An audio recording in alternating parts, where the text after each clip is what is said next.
الحمد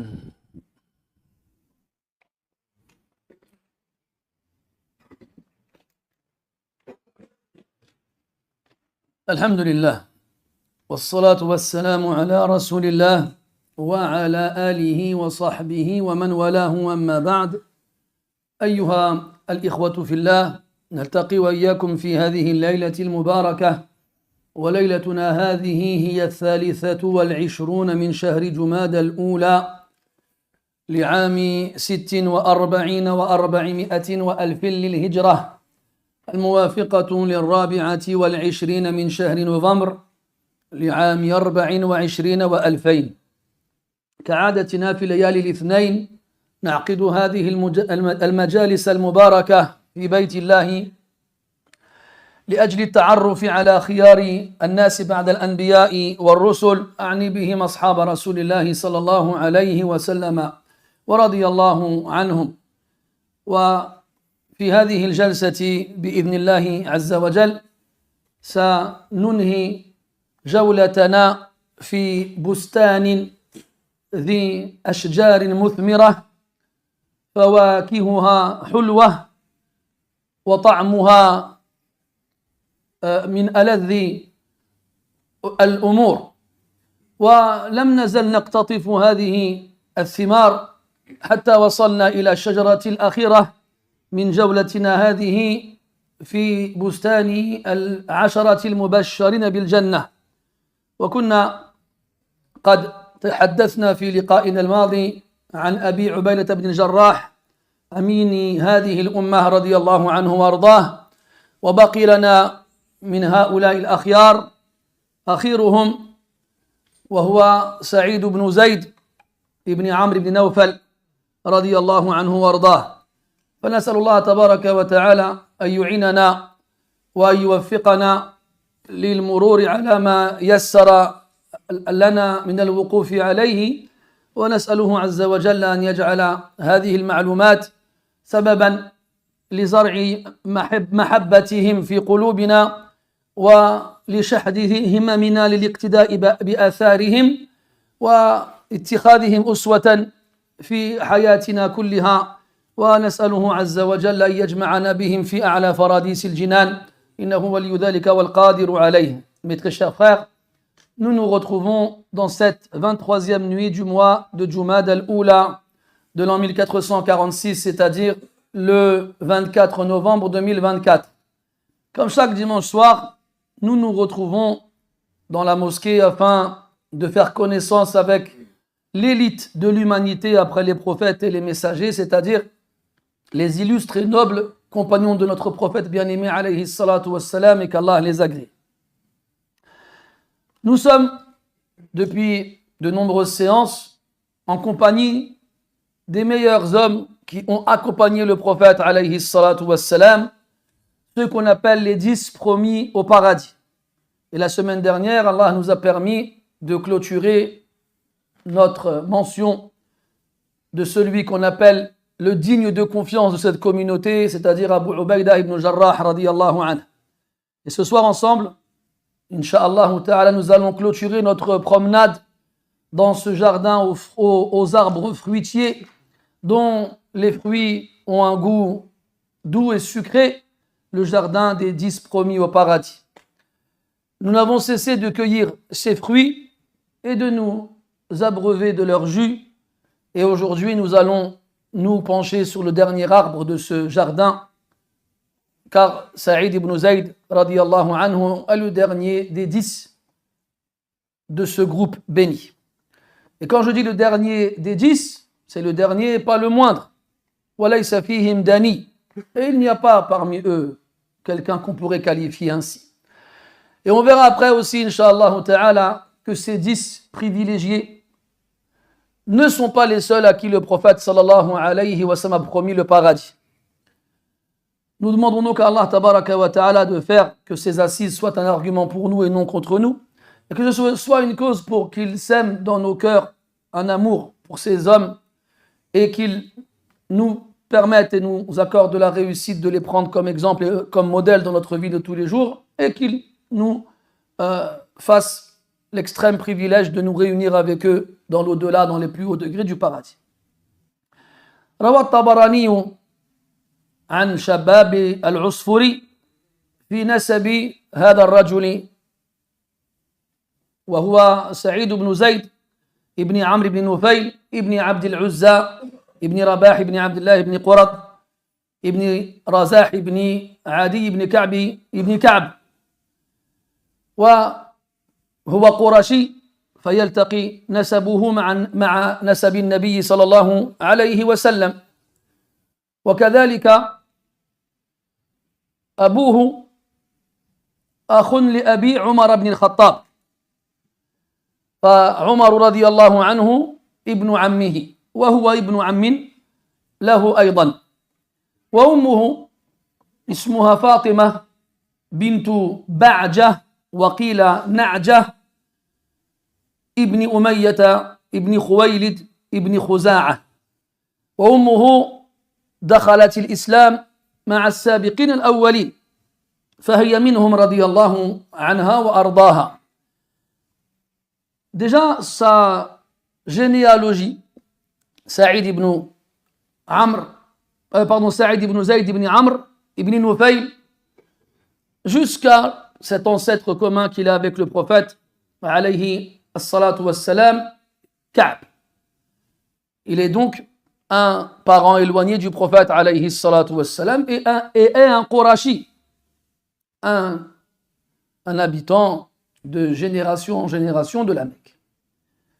Et sa mère, Kadhalika, est une Khuza'iyya, une Mécoise, qui s'appelle Fatima bintu Ba'jah, d'autres disent bintu Na'jah, al-Khuza'iyya. Et sa mère s'est convertie à l'islam dans les premiers temps de l'islam. Amma abouhu fatubuffiya qabla an yub'atha an-nabiy sallallahu alayhi wa sallam. Quant à son père, il est mort avant que le prophète ne fût envoyé alayhi salatu wassalam. Walakin kana min atba'i millati Ibrahim alayhi as-salatu wassalam. Cependant, son père, Zayd ibn Amr ibn Nawfal, faisait partie de ceux qui suivaient la religion d'Ibrahim alayhi salam. ولم يكونوا كثيرين في ذلك الزمان لا سيما في مكة المكرمة. Et il n'était pas beaucoup à cette époque-là, et en particulier dans la ville de la Mecque.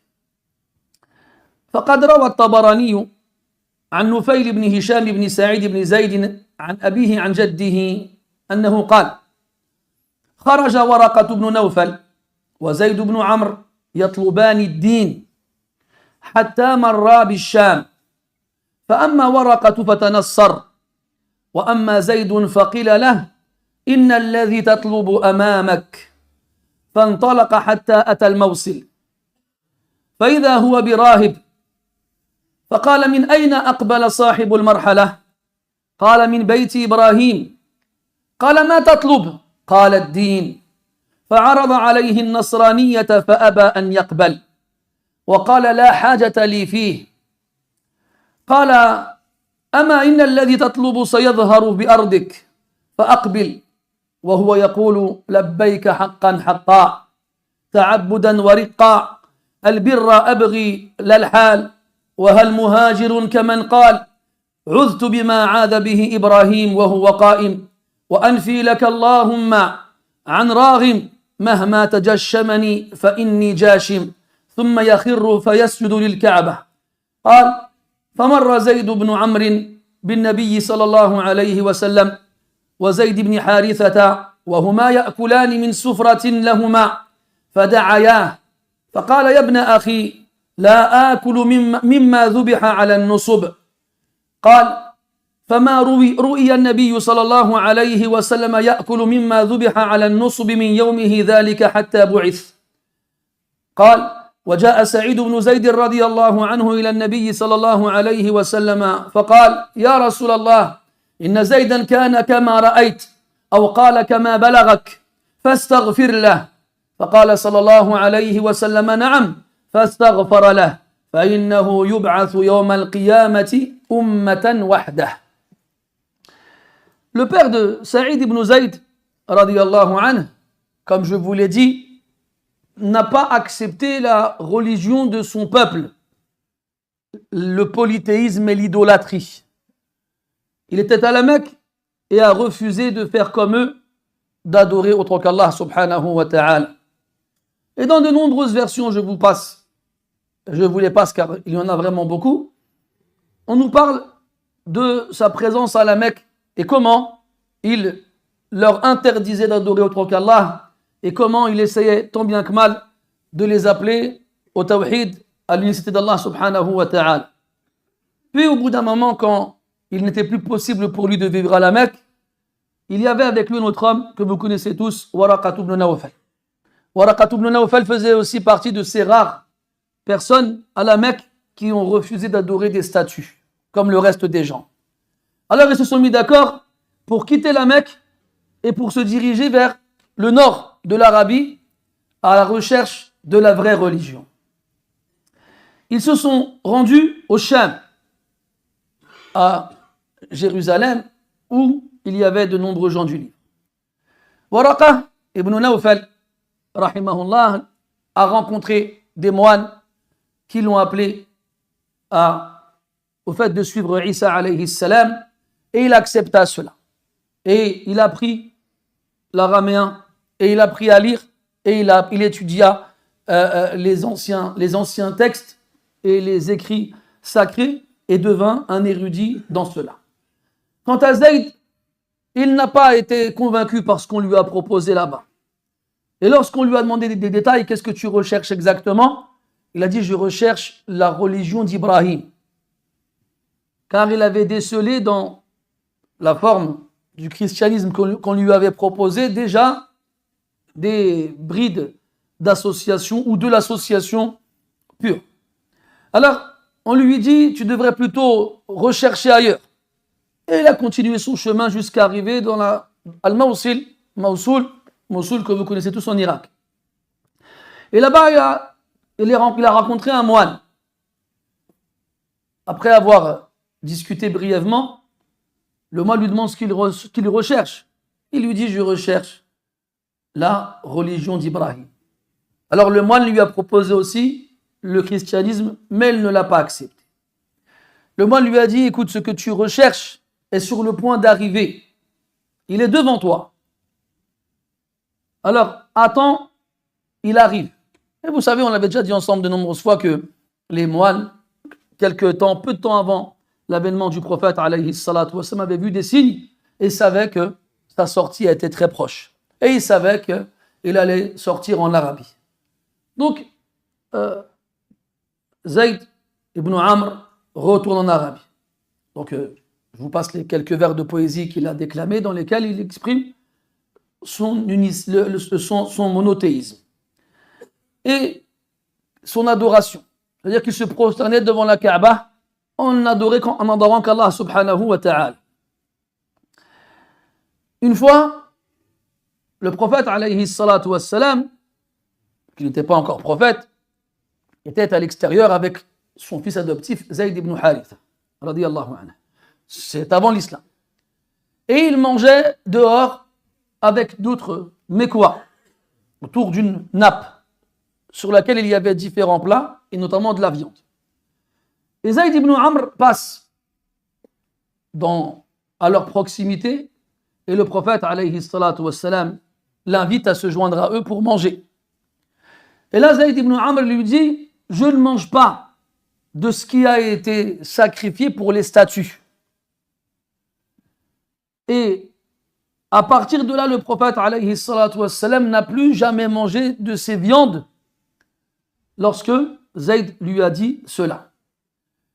Dhahabi rahimahullah ta'ala, il dit que le prophète alayhi salatu wassalam n'a jamais sacrifié quoi que ce soit pour autre qu'Allah subhanahu wa ta'ala, et que ces viandes qui étaient disposées sur cette nappe ont été apportées par autre que lui. Il a été invité à en manger.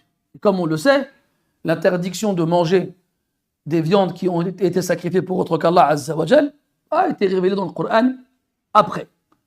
Et que donc, à ce moment-là, il n'y a pas encore de législation, de révélation qui est descendue sur le prophète alayhi as-salatu wa-salam. Et comme Allah dit dans le Coran, وَكَذَلِكَ أَوْحَيْنَا إِلَيْكَ أُرُوحًا مِّنْ أَمْرِنَا مَا كُنْتَ تَدْرِي مَا الْكِتَابُ وَلَا الْإِيمَانُ.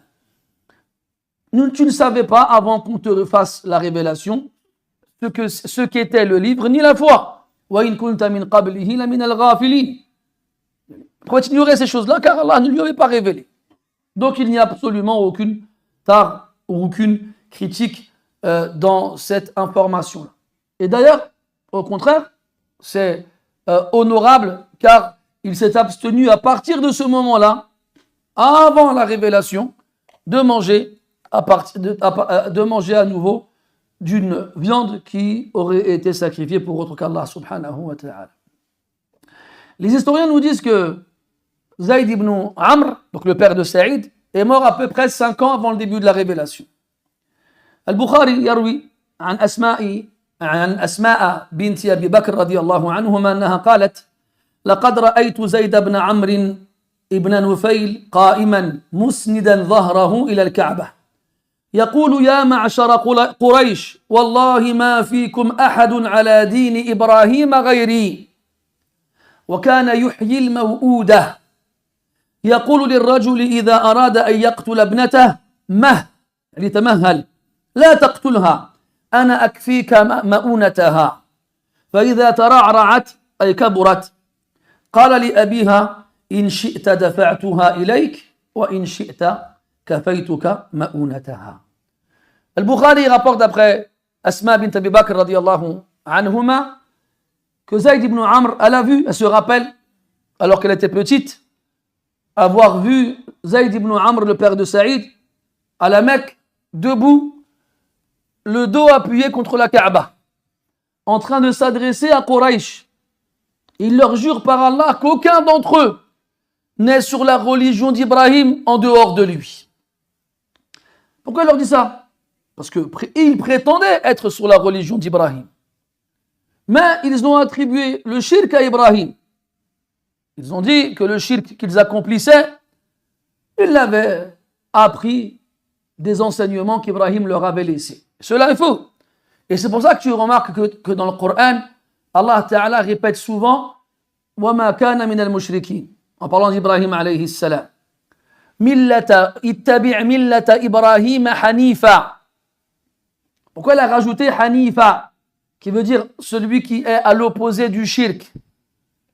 Parce qu'il prétendait suivre la religion d'Ibrahim et il faisait du shirk. Et il prétendait qu'Ibrahim leur a laissé ces enseignements-là. Ala kulli hal, Asma radiyallahu anha nous dit que Zayd ibn Amr ibn Nawfal allait voir les hommes qui enterraient leurs filles vivantes, comme c'était la pratique courante dans ces époques obscures. Il allait les voir et leur disait « Ne la tue pas, je m'en occupe à ta place. » Alors il les récupérait et il s'en occupait et les éduquait jusqu'à ce qu'elles grandissent. Puis il retournait voir leur père et leur disait « Si tu veux la reprendre, elle est à toi. Et si tu refuses, je continuerai à m'en charger. » Et donc on voit à travers tous ces textes-là que Zayd ibn Amr, le père de Saïd, était donc un croyant. Mais il est mort avant le début de la révélation. Et son fils Saïd ibn Zayd, quelques temps plus tard, après qu'il n'ait embrassé l'islam, interroge le prophète alayhi salatu wassalam à son sujet. Il lui dit, Ya Rasulallah, tu sais comment était mon père, tu l'as vu. Dans une version, tu en as entendu parler. Implore le pardon pour lui. Et le prophète a accepté. Il a donc, en acceptant d'implorer le pardon pour lui, reconnu qu'il était un croyant. Ça ne s'est pas arrêté là. Il a dit en le concernant, Inna Zaydan yub'athu yawma al-qiyamati ummatan wahdah. Zayd, donc le père de Saïd, sera ressuscité le jour de la résurrection comme une communauté entière à lui tout seul. comme une communauté entière à lui tout seul. جزاه الله تعالى بتمسكه بملة إبراهيم بجزاء موافق فقد أثنى الله عز وجل على إبراهيم عليه الصلاة والسلام في كتابه قائلا إن إبراهيم كان أمة. Allah tabaraka wa ta'ala a rétribué Zayd ibn Amr d'une rétribution conforme à l'action qu'il a accomplie ici-bas. Cette façon de se cramponner fermement à la religion d'Ibrahim, au maximum, même s'il ne l'a pas trouvée telle qu'elle, même s'il ne l'a pas trouvée là où il se trouvait, même s'il a voyagé, il a été chercher et il ne l'a pas pu la trouver comme elle était, il a fait ce qu'il pouvait. Et il s'est abstenu de faire le shirk. Alors, Allah Ta'ala l'a récompensé d'une récompense ressemblante à celle qu'il a évoquée dans le Coran concernant Ibrahim alayhi salam quand il a dit Inna Ibrahim kana ummatan qanitan lillah. Ibrahim était une ummah. Et là, il y a deux sens. Une communauté, car à lui tout seul, il a la foi d'une communauté entière, ou bien le sens de ummah dans le sens de imam, un guide. Mais dans tous les cas, Zayd ibn Amr, lui aussi sera ressuscité le jour de la résurrection comme une communauté. À lui tout seul, sans personne à ses côtés, il a persévéré et n'a cessé de rechercher la vérité et a adoré Allah Ta'ala comme il le pouvait. Et comme on l'a dit, il est mort avant que le prophète ne reçoive la révélation. Et certains disent à peu près 5 ans avant cela. Et on a dit aussi que sa mère s'est convertie à l'islam. Et lui, Saïd, nasha'a fi hadhihi al-bi'a. Il a grandi dans cet environnement avec un père à la fois forte et une mère qui a fait partie des premiers à se convertir à l'islam. فتصوروا كيف ينشأ ولد مع أبوين كهذين في بيئة يغلب عليها الشرك والفساد. Imaginez-vous comment un enfant comme Saïd ibn Zayd grandit avec des parents comme cela dans un environnement où malheureusement l'association et le mal sont dominants. Et nous avons en eux un exemple. Nous vivons une époque, et encore, alhamdulillah, malgré tout, nous sommes pas à plaindre. Nous sommes assez nombreux, nous pouvons, alhamdulillah, nous réunir à la mosquée, prier ensemble et apprendre ensemble. Même si, au milieu de cet environnement-là, nous restons une faible minorité. Mais imaginez-vous d'autres musulmans comme nous qui sont vraiment seuls au milieu de gens qui ne partagent pas du tout les mêmes principes. Donc, c'est un chemin sur lequel tu n'es pas seul. Et si Allah tabaraka wa ta'ala nous raconte les histoires des gens qui nous ont précédés dans le Coran, c'est pour que justement nous nous consolions à travers cela. قلنا قبل قليل أن أبا سعيد يعني زيد أخ للخطاب الذي هو أب لعمر فهما ابنا عمومة وتزوج سعيد أخت عمر وتزوج عمر أخت سعيد. Donc on a dit précédemment que Saïd ibn Zayd et Omar ibn Khattab étaient des cousins, car leur père sont frères. Et en plus de cela, Saïd ibn Zayd radiyallahu anhu s'est marié avec la sœur de Omar, Fatima bint al-Khattab, qui faisait partie des premières à s'être convertie à l'islam. وهي ممن بايعت النبي صلى الله عليه وسلم في الأولين. Elle a fait partie des premiers à prêter allégeance au prophète alayhi salatu wassalam. ودخلت الإسلام مع زوجها قبل أن يأوي النبي عليه الصلاة والسلام إلى دار الأرقم ليعلم الناس الإسلام. Et elle et son époux Saïd ibn Zayd se sont convertis à l'islam avant même que le prophète ne se rende dans la maison de l'Arqam afin d'enseigner l'islam aux gens.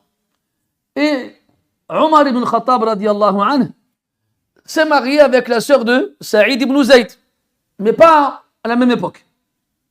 La sœur de Saïd ibn Zayd qui s'appelle Atika, elle va se marier avant de se marier avec Omar, avec un des fils d'Abu Bakr, qui s'appelle Abdullah. Et il mourra pendant le califat de son père. Et c'est seulement après cela que Omar radiallahu anhu se mariera avec elle.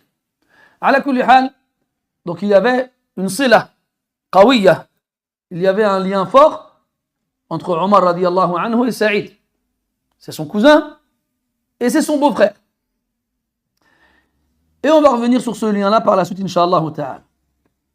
وأما دخول سعيد الإسلام فقد روى ابن مردويه أو قبل أن يدخل الإسلام يرحمك الله قبل أن يدخل الإسلام تحدثنا عن تفضل أخي عن كونه تربى على أيدي أبوين قد ذاق طعم الإيمان. وفيما وقفت عليه ما أخرج ابن مردويه عن ابن عمر رضي الله عنهما أنه قال كان سعيد بن زيد وأبو ذر وسلمان الفارسي يتبعون في الجاهلية أحسن القول والكلام لا إله إلا الله قالوا بها فأنزل الله عز وجل على نبيه عليه الصلاة والسلام الذين فبشر عباد الذين يستمعون القول فيتبعون أحسنه أولئك الذين هداهم الله وأولئك هم أولو الألباب. وذكر القرطبي رحمه الله تعالى في تفسيره أنه روي أن هذه الآية نزلت في عثمان وعبد الرحمن بن عوف وسعد وسعيد وطلحة والزبير رضي الله عنهم حيث سألوا أبا بكر رضي الله عنه فأخبرهم بإيمانه فآمنوا. Donc, on a parlé du fait que Saïd ibn Zayd radiallahu anhu a été éduqué par des parents qui ont goûté à la saveur de la foi, avant même que la révélation ne soit descendue sur le prophète alayhi salatu wassalam.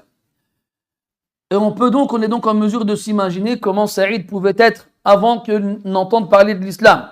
Ibn Mardawayh rapporte d'après Abdullah ibn Umar radiallahu anhuma qu'il y avait des hommes dans le Jahiliyyah qui, avant que l'islam ne leur parvienne, suivaient la meilleure des paroles. C'est quoi? La ilaha illallah. C'est une parole qu'ils suivaient et en laquelle ils croyaient, avant même que l'islam ne leur soit proposé. Et dans le Coran, Allah Ta'ala a révélé au prophète alayhi salatu wassalam ce verset où il dit Fabashir ibad, annonce la bonne nouvelle à mes esclaves, الذين يتبعون القول الذين يستمعون القول فيتبعون أحسنه, ceux qui écoutent la parole et la suivent de la meilleure façon. Donc, comme quoi ce verset aurait été révélé dans ces conditions-là, et donc en faisant référence à ces hommes-là.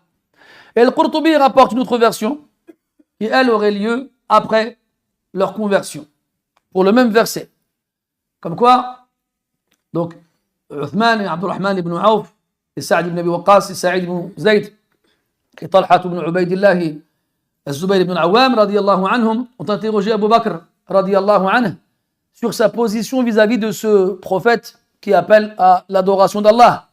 Et lorsqu'il les a informés qu'il s'était converti à l'islam et qu'il avait cru en lui, ils l'ont suivi de la même façon. Et Allah Ta'ala a révélé ce verset. فَبَشِّرْ عِبَادَ الَّذِينَ يَسْتَمِعُونَ الْقَوْلَ فَيَتَّبِعُونَ أَحْسَنَهُ. Donc dans l'un ou l'autre cas, Saïd ibn Zayd radiyallahu anhu est concerné selon certains savants par ce verset. وتسمعون وتعلمون أن عمر بن الخطاب رضي الله عنه لم يدخل الإسلام مع هذه الفئة المباركة. تفضل. وقبل أن يشرح الله تعالى صدره للإسلام كان قد أظهر عداوة شديدة لمن اعتنقه في أقاربه، وكان يعذبهم عذابا شديدا، كما روى البخاري وغيره أن سعيد بن زيد رضي الله عنه كان يقول: لو رأيتني موثقي عمر على الإسلام أنا وأخته وما أسلم. يقول موثقي، لو رأيتني وموثقي عمر على الإسلام أنا وأخته. On a vu que Omar radiallahu anhu ne s'est pas converti dès le départ avec ce groupe qu'on vient de citer. Et on sait que Omar radiallahu anhu, lorsque le prophète alayhi salatu wassalam s'est manifesté à la Mecque et qu'il a commencé à appeler les gens à l'islam, comme quoi Omar radiallahu anhu ne tolérait pas ce changement et était très dur à l'égard de ceux qui se convertissaient, et en particulier les proches de son entourage, de sa famille. Et parmi ceux qui ont été, comment dirais-je, emprisonnés et frappés par Omar pour leur conversion à l'islam, Saïd ibn Zayd et son épouse Fatima, la sœur de Omar radiallahu anhu majma'in. Al-Bukhari rapporte d'après Saïd ibn Zayd lui-même: si tu m'avais vu quand Omar m'a attaché avec sa sœur, parce qu'on était musulmans, et lui ne l'était pas encore. Et lui ne l'était pas encore. Donc on comprend à travers cela que Saïd radiallahu anhu avait partie des premiers à s'être convertis à l'islam, comme il a fait partie aussi de ceux qui ont été persécutés pour leur conversion, lui et son épouse. وقد اشتهرت بين الناس قصة إسلام عمر رضي الله عنه أنه أخبر بإسلام أخته وابن عمه وأنه دخل عليهما وقد سمع قبل ذلك كلاما يتلى، فدخل عليهما وضربهما وأراد أن يأخذ تلك الصحيفة التي كانت تقرأ عليهم، فمنعته أخته قائلة: أنت رجل مشرك نجس ولا يمسه إلا المطهرون، فقم فاغتسل إن أردت أن تقرأها. فهدأت أعصابه وامتثل أمر أخته وذهب ليغتسل، ثم تمسك بالصحيفة وكان عليها بعض آيات سورة طه فجعل يقرأها، وفي الوقت ذاته دخل الإسلام قلبه. على كل حال هكذا اشتهر ذلك الأمر بين الناس، وإن كان في صحة هذا الخبر ما يقال، ولكن لاشتهاره ولكثرة ما يشاع ويذاع فيرجى أن يكون له أصل. On connaît tous cette histoire, comme quoi Omar ibn al-Khattab radiallahu anhu avait pris une décision quand il voyait une anarchie qui régnait dans la Mecque et des hommes qui ne parlaient plus avec leurs femmes, avec leurs enfants, avec leurs frères, avec leurs parents, parce que certains d'entre eux se convertissaient à l'islam. Omar radiallahu anhu il a dit quoi? Je vais me sacrifier en tuant le prophète et en me livrant à sa famille. Ils me tueront et cette histoire ne sera plus que des lointains souvenirs. Et à ce moment-là, c'est là qu'on lui apprend que sa sœur et son cousin se sont convertis à l'islam déjà. Avant de vouloir tuer Mohammed, va d'abord t'occuper de ta famille. Alors là, Omar, il va chez sa sœur et son beau-frère et il entend avant de rentrer quelque chose récité. Il demande à rentrer, il rentre, il est aveuglé par la colère, il attrape son beau-frère et il attrape sa sœur et il les frappe et les malmène. Et il exige qu'on lui remette ce parchemin, qu'il le lise lui-même. Et sa sœur refuse. Elle dit, écoutez, pas encore, tu n'es pas musulman, et seuls les purifiés le touchent. Lave-toi d'abord.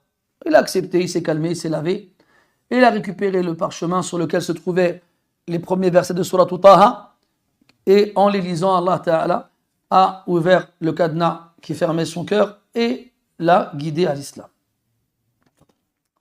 Al-Muhim, donc avant cela, Omar radiallahu anhu, donc n'était pas musulman, et avant cela, il avait, comme je vous l'ai dit précédemment, fait subir à de nombreux musulmans des persécutions, et parmi eux, sa propre sœur et son propre cousin, Saïd ibn Zayd radiallahu anhum ajma'i.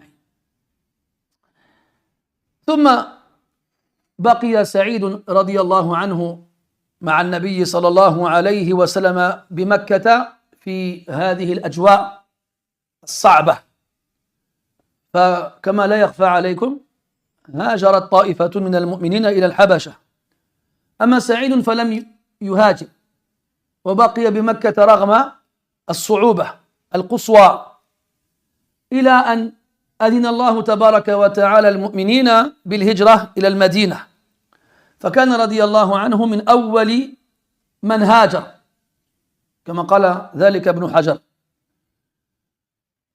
فنال عندئذ مرتبة المهاجرين بعدما كان من السابقين الأولين، فاجتمعت فيه تلكم الخصلتان الكريمتان اللتان لا ينالهما إلا القلة القليلة. On avait vu ensemble, lorsqu'on a parlé d'autres compagnons du prophète alayhi salatu wassalam, comme Uthman, ou encore comme Az-Zubayr, ou d'autres, que durant ces moments difficiles à la Mecque, certains d'entre eux se sont rendus en Abyssinie. Saïd ibn Zayd, lui, radiyallahu anhu, n'est pas parti. Et on vient de voir ensemble qu'il s'est fait persécuter pour sa foi. Mais il a préféré rester. Et donc on est en mesure de dire que s'il ne l'a pas fait, c'est pour rester aux côtés du prophète, alayhi salatu wassalam, malgré la difficulté de supporter ces persécutions à la Mecque jour après jour. Jusqu'à ce que, kadhalika, on n'oublie pas ces 3 années passées dans lesquelles Quraysh ont imposé un blocus et un embargo sur le prophète et les croyants et tous ceux qui les soutenaient. Et on sait qu'ils ont été persécutés encore plus durant ces 3 années-là. Et Saïd radiallahu anhu était présent à ce moment-là aux côtés du prophète alayhi salatu wassalam, endurant et patient. Jusqu'à ce qu'Allah tabaraka wa ta'ala autorise les croyants à quitter la Mecque pour s'installer à Médine. Et Saïd ibn Zayd radiallahu anhu a fait partie des premiers à avoir émigré à Médine. Il a donc, à ce moment-là, réuni une autre vertu. En plus d'avoir fait partie des premiers à s'être convertis à l'islam, il a aussi fait partie des premiers à avoir émigré à Médine. Et ça, ce sont donc des mérites de Saïd ibn Zayd radiallahu anhu qui n'ont été obtenus que par une infime partie des musulmans.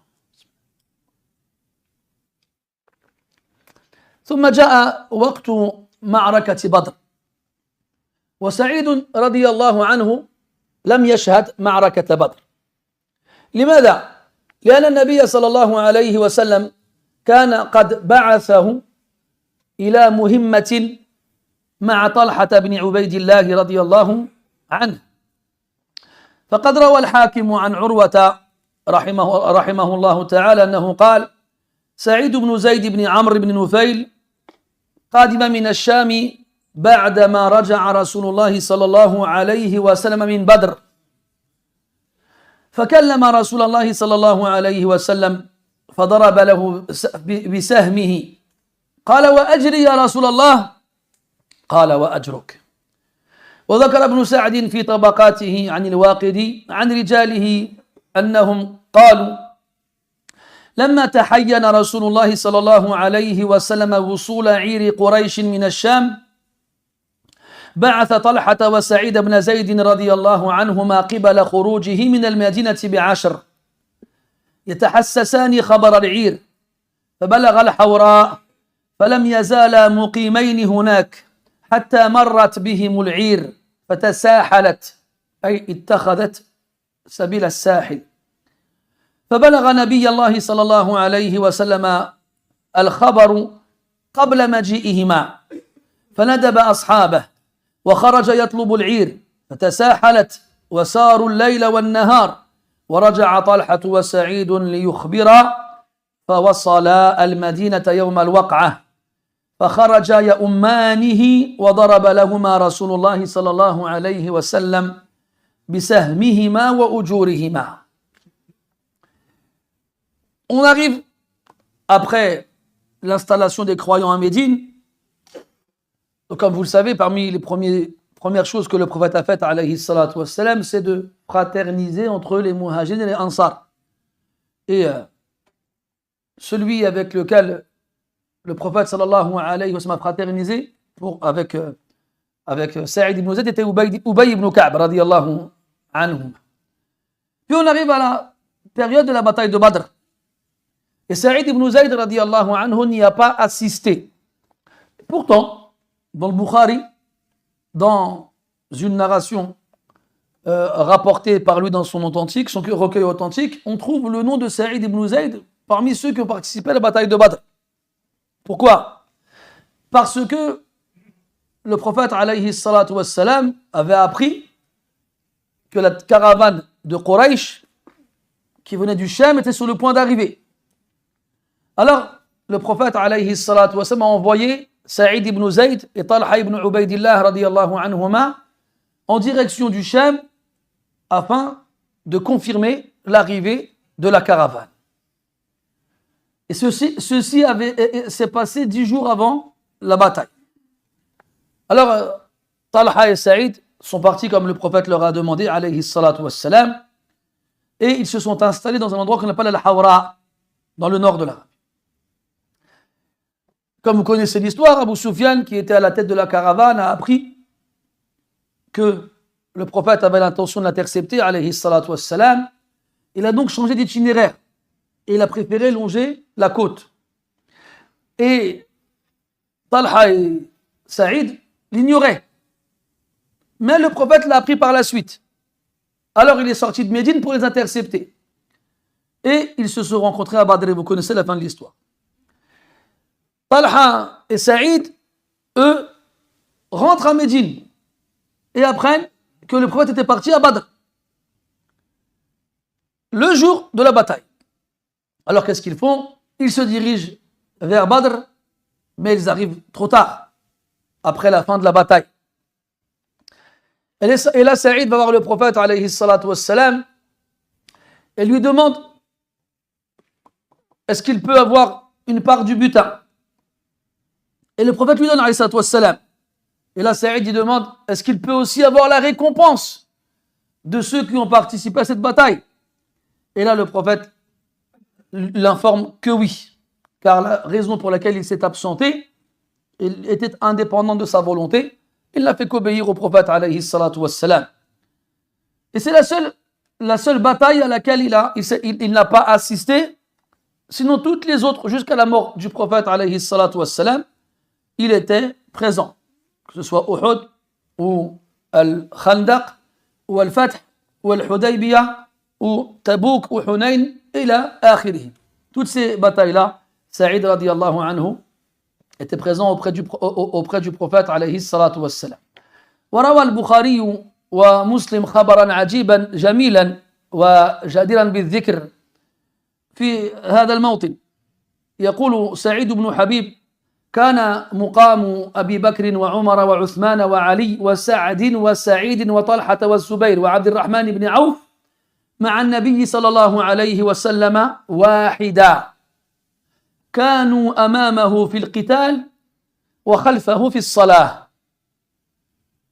Donc, on a dit que Saïd radiyallahu anhu n'a jamais raté un autre événement aux côtés du prophète alayhi salatu wassalam. El Bukhari et Muslim rapportent d'après Saïd ibn Habib rahimahullah une parole particulière et belle. Il nous dit que la place d'Abu Bakr, Omar, Othman, Ali, Saad et Saïd, Talha, Zubayr et Abdurrahman ibn Auf était la même avec le prophète alayhi salatu wassalam. Ils étaient devant lui sur le champ de bataille et derrière lui dans la prière. Cette information, il faut la prendre comme une sorte de règle générale. Imagine-toi qu'à chaque fois que le prophète alayhi salatu wassalam dirige la prière à la mosquée, derrière lui, dans le premier rang, il y a les 10. Et imagine-toi, sur chaque champ de bataille, face à l'ennemi, devant le prophète alayhi salatu wassalam, pour le protéger, il y a les 10. Donc c'était leur place. Ils étaient à cet endroit-là, tout le temps, dans ces deux circonstances. Dans le premier rang, que ce soit sur le champ de bataille ou à la mosquée. Et vous savez que le prophète a dit, sallallahu alayhi wa sallam, concernant les gens qui doivent se positionner derrière lui, dans la prière, il a dit, liyaliyani minkum ulul ahlami wan nuha, que les doués d'intelligence et de science se rapprochent, parmi vous, se rapprochent de moi. On l'avait vu ensemble, tout le monde sait, et tout le monde se bat, Inch'Allah, pour avoir sa place au premier rang. Quand je dis Inch'Allah, parce que nous on n'est polis que quand c'est les rangs. Tfaddal. Tfaddal غير هنا. C'est que là, vas-y, tfaddal, akhi, vas-y, y a pas de problème. Prends ma place, prends. Mais si c'est autre part, il n'y a pas de tfaddal. Mouhim. Et tout le monde connaît le mérite du premier rang. Et malheureusement, peu de gens savent qu'il y a une différence au premier rang. C'est-à-dire, tout le monde sait que la droite elle est meilleure que la gauche, mais peu de gens savent que derrière l'imam, ce sont les remplaçants. Tu vois, dans les matchs de catch, quand tu tapais dans la main de quelqu'un, il prenait ta place. On a tous fait du catch ici, on est d'accord. Et il ne va pas taper dans la main d'un gars assis dans le rang en train de manger des pop-corn. Non, il tape dans la main de quelqu'un, il est comme lui. Quelqu'un, il peut le remplacer sur le ring. Imagine, toi tu dis, moi je vais prier derrière lui-même. Même il dit Allahu Akbar. Puis il commence à Fatiha et il se rappelle, il n'a pas les ablutions. Il se retourne, il dit Akhi tfaddal. Et il arrive devant qu'est-ce que je dois dire, qu'est-ce que je dois faire, qui sont ces gens, que me veulent-ils? Bon, une fois, c'était pendant Tarawih, alhamdoulilah. Je commence la prière, Allahu Akbar. Je commence à réciter et ça y est, je me rappelle, j'ai pas les ablutions. Donc je me retourne, il y avait un frère derrière moi. Je fais Akhi tfaddal, salli bihim. Atimma as-salah, j'ai fini la prière. Je le prends, je l'avance. Moi je pars. Moment, je suis censé entendre quelque chose. Et à un moment, j'entends quoi? Alhamdoulilah. Oh là là, oh mal ça, on dirait le moteur, il n'a pas encore démarré. Ça, il allait mourir, Mskin. C'est pas évident. C'est pas évident. Encore, ça va, là. Je te tire. C'est le Fatiha. Mais si je te tire dans un ruku', tu fais quoi? Tu t'es déjà posé la question? Donc, techniquement, tu es derrière l'imam, tu es une roue de secours. Et on ne prend pas une roue de secours crevée dans sa voiture. Ah, ça fait mal l'image. Mais pour que tu comprennes bien, on ne met pas n'importe qui normalement derrière l'imam. Comme quand il n'est pas là, ce n'est pas n'importe qui le remplace. Il y a un nidam. Dans tout, mes frères, il y a un nidam. Dans tout. À l'école, quand le professeur il n'est pas là, quand on va faire venir un remplaçant, ce ne sera pas un mécanicien, ou un boulanger, ou un boucher, ce sera un professeur.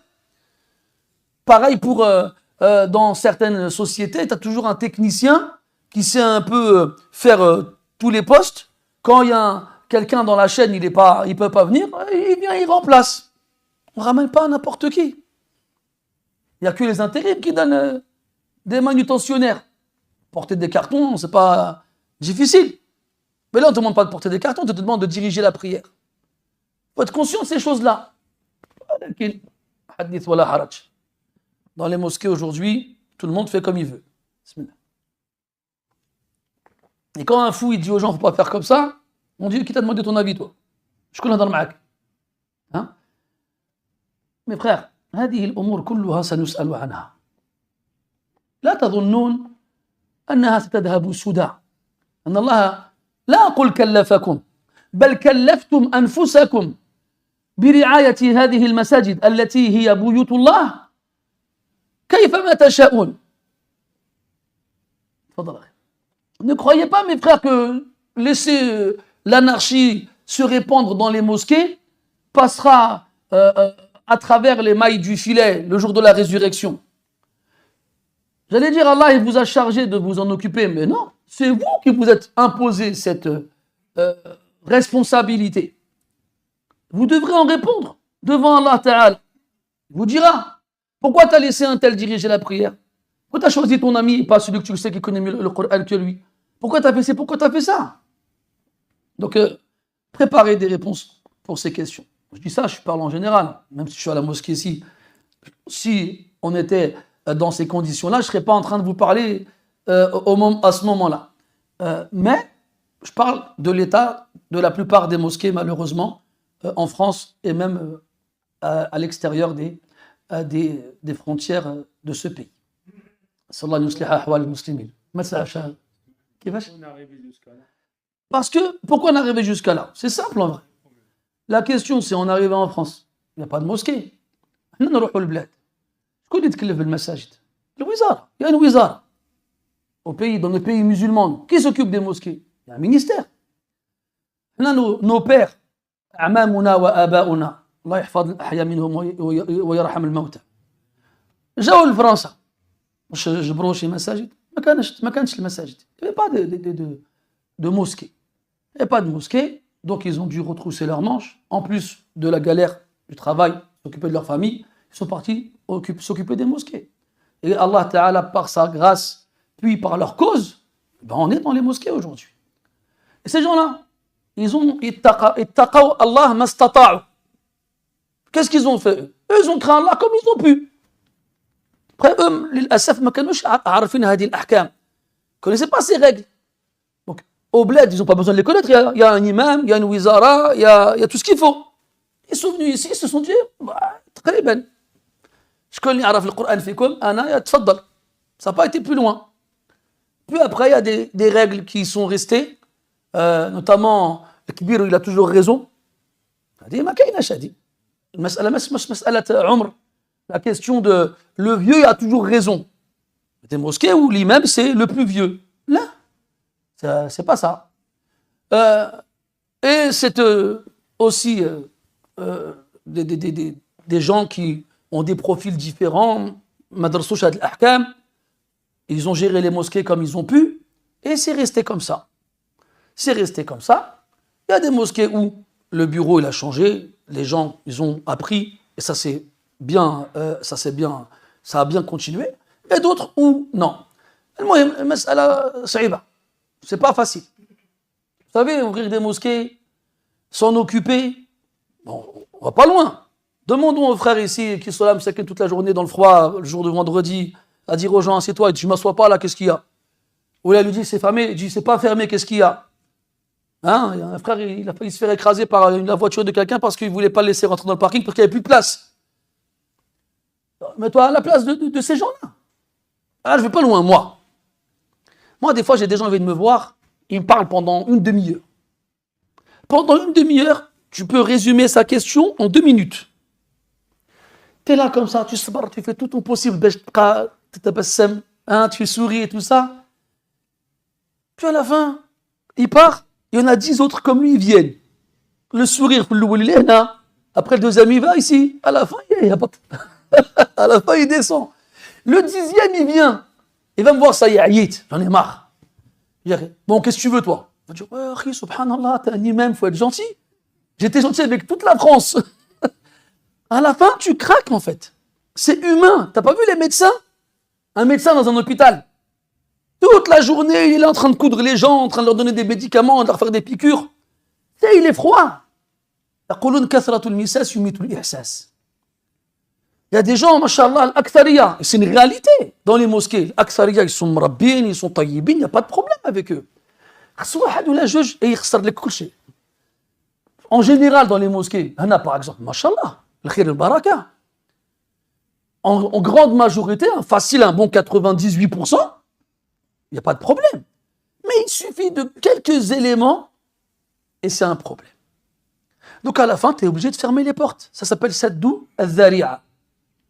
C'est un asl shar'i.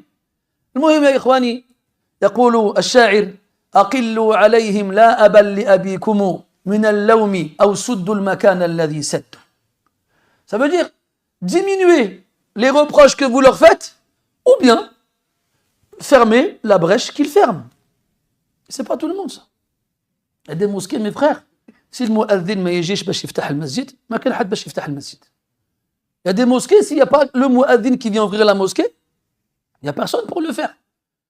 Après, il y a des gens, ils vont venir devant la porte, ils vont dire comment ça, ما جا حتى حد باش يفتح لنا, personne n'est venu nous ouvrir. On dit هاك المفتاح. تجي كل نهار؟ ما نجيش كل نهار أنا. Oui, bon. Oui, si, c'est possible, on peut négocier. Mais, non, ça dépend. Moi, je te dis, mais attends, moi je vois certaines personnes, on est d'accord. Moi je te dis juste que, il y a des gens, ils se plaignent. Moi je te dis dans certaines mosquées, il y a des gens, ils se plaignent.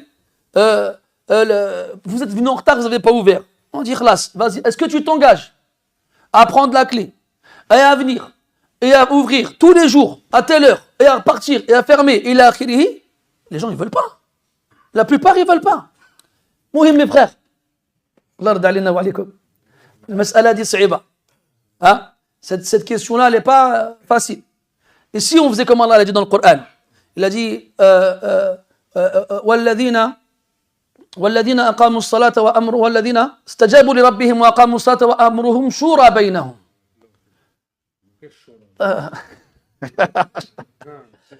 Non. C'est pas vrai. Faut pas dire ça. Bon, on fera une shura un jour, on discutera de est-ce qu'il y a une shura, Inch'Allah. Walakin, comme j'ai dit, wallah, mes frères, c'est pas facile. C'est pas facile. Moi, je vous parle de mon exemple. 15 ans, les mosquées, il y en a marre, ils ne nous laissent pas faire ce qu'on veut. On va faire une mosquée. Ben, vas-y. Voilà, c'est là que tu comprends, tu dis subhanallah. Il y a donc ceux qui étaient là avant nous, et à qui Allah il a permis de faire des mosquées, voilà, Allah il leur a facilité quelque chose que nous, on s'est dit quoi? Nas kanu kbar, ils ne connaissaient pas le baladia, ils ne connaissaient pas les règles. Voilà, ils ont fait des mosquées. On a grandi ici, on a été à l'école et tout ça. On n'a pas fait de mosquée. On a tout fait. On a fait une association. On a commencé à les prospecter. C'était il y a 15 ans. الأمر ليس بتلك السهولة. والله c'est pas facile. Moi, qu'est-ce que je disais Elias avant que notre cher shérif me tranche la carotide? Oui, barakallahu fik. On a dit الوقوف خلف الإمام. الوقوف خلف الإمام. طيب. On a dit Saïd radiyallahu anhu, il reste avec le prophète alayhi salatu wassalam. Il a وفاته jusqu'à sa mort عليه الصلاة والسلام. Puis il y a le khilafat d'Abu Bakr radiyallahu anhu qui ne dure pas longtemps, 2 ans et quelques. Abu Bakr meurt radiyallahu anhu. Puis il y a le khilafat de Omar. Et Saïd ibn Zayd radiyallahu anhu, il fait partie de l'armée de Abu Ubayd ibn al-Jarrah radiyallahu anhu. الذي فتح الله عز وجل على يديه الشام. Celui qu'Allah Ta'ala à qui Allah a permis d'être à l'origine de la conquête du Sham, et notamment de Damas. De Damas. Et comme Abu Ubaida était le Amir al-Jaysh, walla ala Dimashq Saïd ibn Zayd. فكان أول من ولي عليها. Donc, quand Damas est devenue musulmane, Abu Ubaida radiyallahu anhu a désigné Saïd ibn Zayd pour en être le gouverneur. Et donc Saïd radiallahu anhu a été le premier de la Ummah à gouverner cette grande capitale qui est Damas, harraraha Allah min aydi al-abithin. وهناك خبر سبق أن ذكرناه كثيرا وهو عند وفاة عمر رضي الله عنه بعدما طلب منه أن يستخلف أحدا قبل أن يموت فأبى وترك الأمر لأصحاب الشورى الستة وذكر أسماءهم كما روى البخاري ومسلم عن عمرو بن ميمون الأودي رحمه الله قال عمر رضي الله عنه إني لا أعلم أحدا أحق بهذا الأمر من هؤلاء النفر الذين توفي رسول الله صلى الله عليه وسلم وهو عنهم راض فمن استخلفوا بعدي فهو الخليفة فاسمعوا له واطيعوا فسمى عثمان وعليا وطلحة والزبير وعبد الرحمن بن عوف وسعد بن أبي وقاص ولم يسمي سعيد بن زيد. وفي هذا الخبر لأنه طويل سعيد بن زيد هو الذي طلب من عمر أن يستخلف قبل أن يموت فلماذا لم يذكره عمر رضي الله عنه من ضمن الستة؟ أجاب الذهبي رحمه الله تعالى عن هذا السؤال فقال رحمه الله لم يكن سعيد متأخرا عن رتبة أهل الشورى في السابقة والجلالة وإنما تركه عمر رضي الله عنه لئلا يبقى له فيه شائبة حظ لأنه ختنه وابن عمه ولو ذكره في أهل الشورى لقال الرافضي حاب ابن عمه فأخرج منها ولده وعصبته فكذلك فليكن العمل لله. Donc on a vu cette narration de nombreuses fois durant nos évocations de ces nobles compagnons. À la mort de Omar, radiyallahu anhu, alors qu'il était en train d'agoniser, Saïd ibn Zayd, son cousin et beau-frère, lui demande de désigner quelqu'un pour lui succéder. Et Omar, radiyallahu anhu, il refuse. On lui dit, mais Abu Bakr, il l'a fait avec toi. Il a dit, d'accord, moi je préfère faire autre chose. Je préfère laisser la décision à Ashabu al-Shura, les membres de la consultation. Ashabu al-Shura al-Sitt, 6. مش أي واحد يشاور لأن قضية الشورى في الحقيقة غير مفهومة كما ينبغي. صحيح نتشاور لكن هل نشاور أي أحد؟ ينبغي أن تتوفر في المشاور شروط وهذه الشروط للأسف الشديد لا تتوفر إلا في القليل. Quand on parle de concertation, Allah nous dit de nous consulter dans le Coran. Il a demandé au prophète alayhi salatu wassalam de consulter ses compagnons. Wa shawirhum fil amr. Naam. Mais cette consultation, cette concertation, elle repose aussi sur des règles, des réglementées. Ma farratna fil kitabi min shay. Donc il y a des règles pour l'accomplir et ceux qui y participent aussi doivent répondre à des conditions. C'est pas n'importe qui. Il y avait combien de compagnons à ce moment-là? Pourquoi Omar n'en a désigné que 6? Et quel critère il a pris pour ces 6 personnes-là? Il a dit ceux dont le prophète était satisfait, alayhi salatu wassalam, alors au moment où il est mort. Il en a cité 6. Qui lui a donc demandé de désigner quelqu'un? C'est Saïd ibn Zayd. Il a cité qui? Il a cité Uthman, Ali, Sa'd ibn Abi Waqqas, Talha, Zubayr et Abdurrahman. Il n'a pas cité Saïd ni Abu Ubaïda, ni Abu Bakr ni Omar, c'est normal, ils sont morts. Rahmatullahi wa radiyallahu anhum. Mais Saïd ibn Zayd, il est vivant, il est là.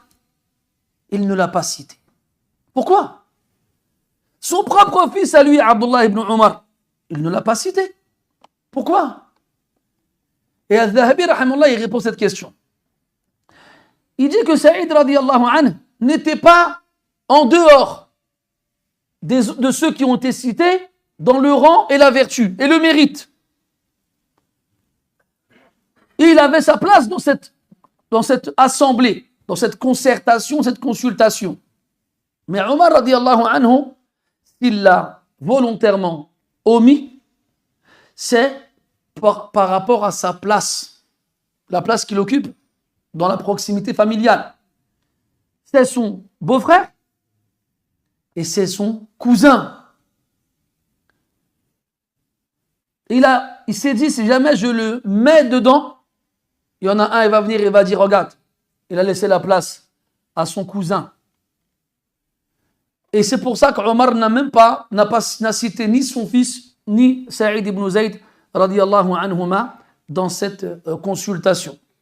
Il ne faut pas, quelqu'un qui ignorerait ces raisons-là, il va se dire que peut-être Omar, il en voulait à Saïd ibn Zayd pour une raison quelconque et il n'a pas voulu le citer dans cette assemblée-là. Là, abadan. C'est comme ceux qui, vous vous souvenez comment avec Uthman radiyallahu anhu, qui sont partis voir Abdullah ibn Omar, ils nous disent que c'est vrai que Uthman, il n'a pas assisté à la bataille de Badr. Il a dit oui. Est-ce que c'est vrai que Uthman a fui à Uhud? Il a dit oui. Il a dit ça y est, c'est bon.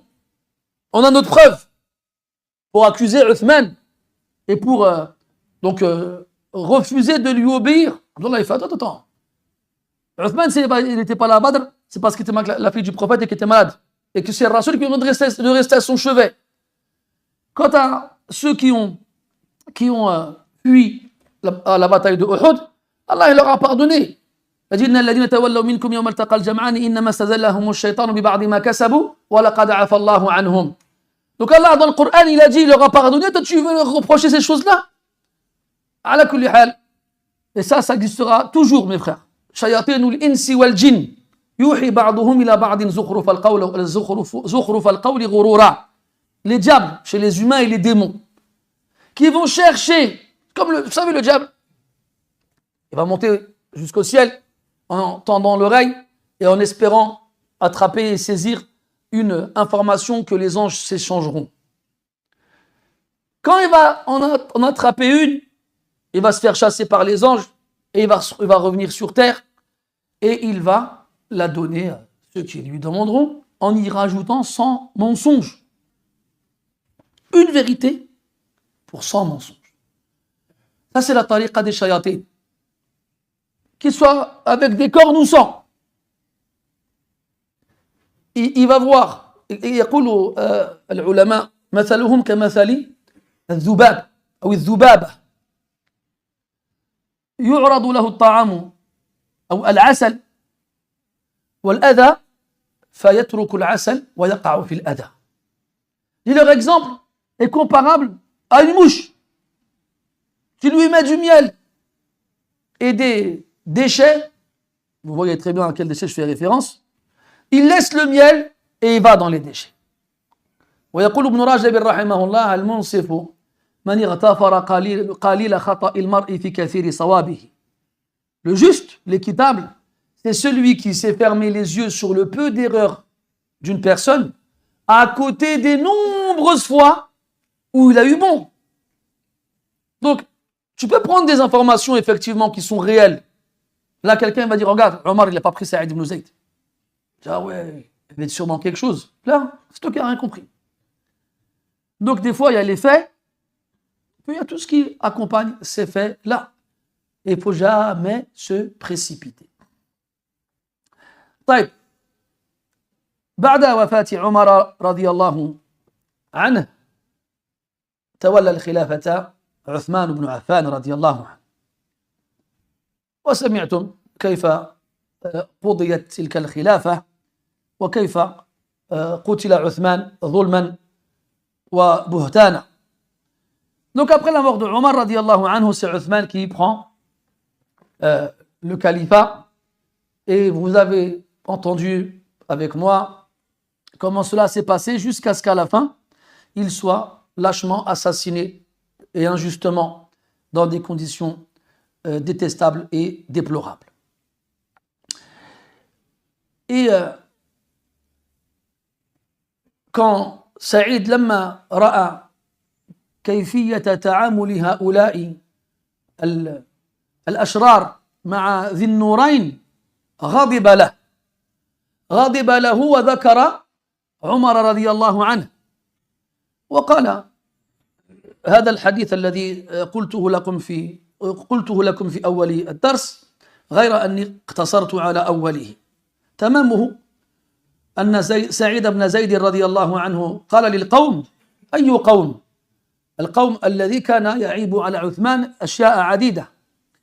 لو رأيتني موثق عمر على الإسلام أنا وأخته وما أسلم، ولو أن أحدا انفض أو انقض لما صنعتم بعثمان لكان محقوقا أن ينقض.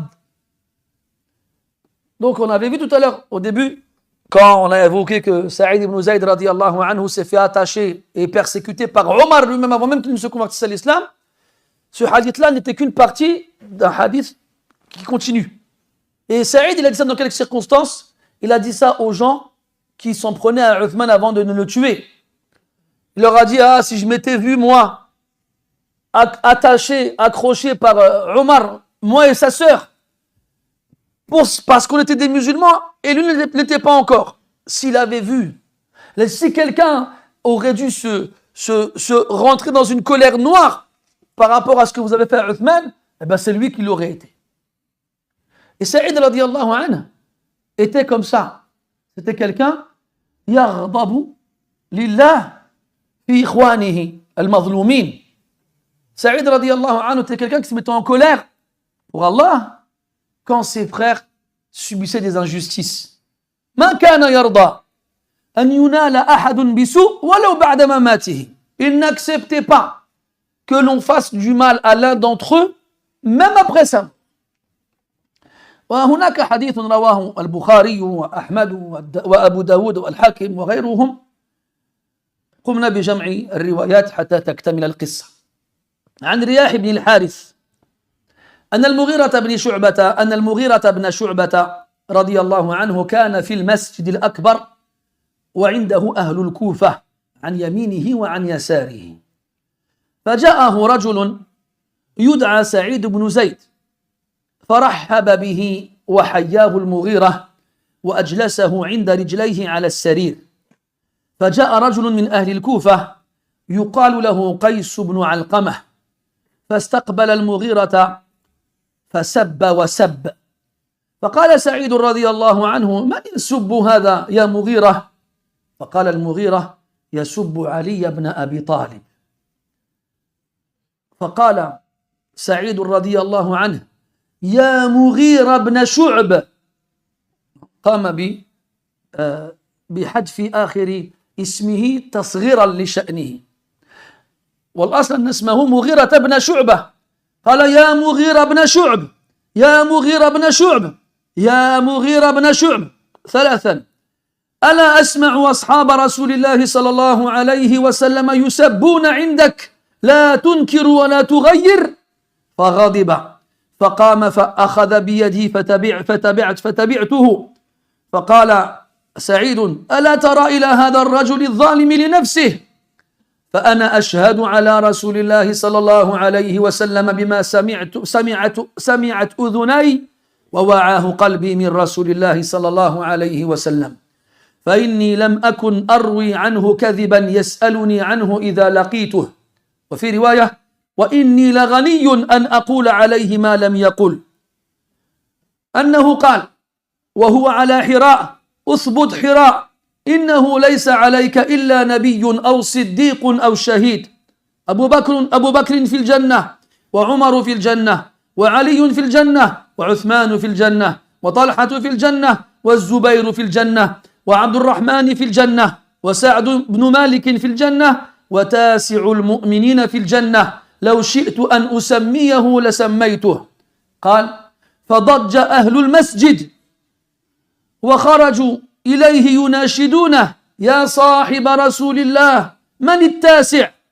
قال: فتلكأ هنية، يعني انتظر مدة قليلة ثم قال: ناشدتموني بالله والله العظيم أنا تاسع المؤمنين ورسول الله صلى الله عليه وسلم العاشر.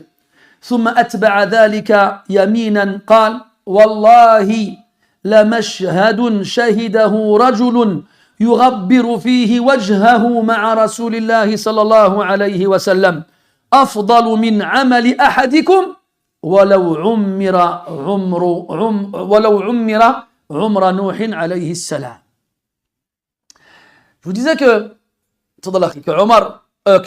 Saïd ibn Zayd radiyallahu anhu était un homme qui ne tolérait pas que l'on dise du mal des compagnons du prophète alayhi salatu wassalam en leur absence ou après leur mort. Et on a un hadith dont la base est rapportée par Al-Bukhari et qu'on trouve aussi chez l'imam Ahmad et chez Abu Daoud et chez Al-Hakim ibn Abi Shayba et d'autres. D'après un homme qui s'appelle Riyah ibn al-Harith, il nous dit que le Mughira ibn Shu'bah radiyallahu anhu se trouvait dans la grande mosquée. Et se trouvaient avec lui les gens de Koufa, à sa droite et à sa gauche, en grande quantité. Et Saïd ibn Zayd radiyallahu anhu, il rentre dans la mosquée à ce moment-là. Et quand le Mughira ibn Shu'bah il le voit, il lui souhaite la bienvenue et l'honore. Et le fait s'asseoir à côté de lui dans son assise. À ce moment-là, un homme arrive et il commence à faire un discours devant Al-Mughira ibn Shu'bah, dans lequel il insulte un homme, et il l'insulte beaucoup. Et Saïd ibn Zayd radiyallahu anhu lui demande à Al-Mughira, qui est-ce que cet homme-là est en train d'insulter? Dans certaines versions du hadith, Man yasubbu hada shab, ce jeune, qui est-ce qu'il est en train d'insulter? Et là, Al-Mughira ibn Shu'bah lui répond gêné, Ali ibn Abi Talib radiyallahu anhu. Et là, Saïd ibn Zayd radiyallahu anhu, il se met en colère. Il s'adresse à Al-Mughira ibn Shu'bah. Il s'appelle Al-Mughira ibn Shu'bah. Il dit Ya Mughira ibn Sha'b. Ya Mughira ibn Shu'b. Il a volontairement diminué son nom, comme s'il le diminuait de la même façon lui. On appelle ça en arabe At-Tarhim. Comme quand le prophète il a dit sallallahu alayhi wa sallam à Aïcha, Ya Aïch. Et ça, on l'utilise soit par affection, soit dans d'autres circonstances. Et là, c'était surtout pas par affection. Ya Mughira ibn Shu'b, 3 fois. Je ne vais pas entendre les compagnons du prophète, alayhi salatu wassalam, se faire insulter, et toi, tu es là, ni tu reproches, ni tu arrêtes. Et là, Saïd, il ne peut pas rester. Il se lève, il part. Il attrape la main de Riyah ibn al-Harith et le tire avec lui en direction de la sortie.